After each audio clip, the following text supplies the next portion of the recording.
1,000. Kitina cha shilingi 1,000. Mwenyekiti akija anamwambia.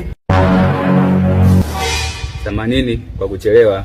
Nilikuwa bize kidogo kubadilisha sheria. Watu wengi mmekuwa mkilalamika kwa mwenyekiti kuna baadhi ya sheria ni kandamizi kwetu sisi wanaume. Umoja wa wanaume tumekubaliana kuoga hivi sasa ni mpaka unyeshewe na mvua. Kwa kuwa kwanza ni matumizi mabaya ya muda na pili ni matumizi mabaya ya rasilimali maji.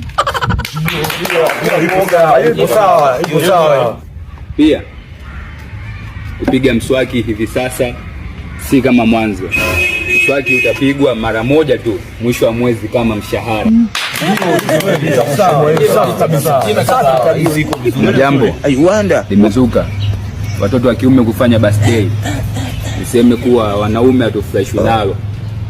Birthday tuachie wakina dada. Mwanaume kufanya birthday huo ni umama.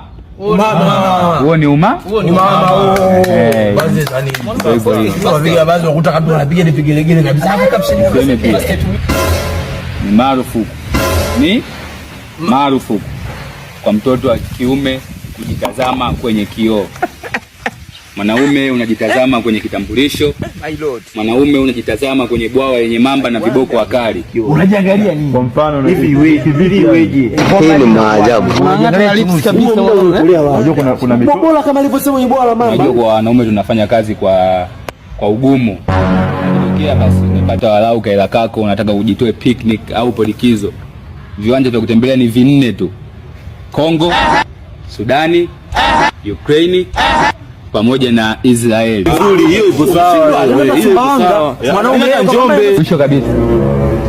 Mtoto wa kiume hautakiwi kuwa na utajiri wa zaidi ya boxer 2. Zaidi utajiri ambao unatakiwa kuwa nao mtoto wa kiume ni kumiliki miche mingi ya sabuni pamoja na haya mambo. Uwe nayo kwa wingi getoni kwako sababu muda wowote mambo yanaweza kapinduka na hivi kawa ni msamaria mwema wako. Sawa kabisa.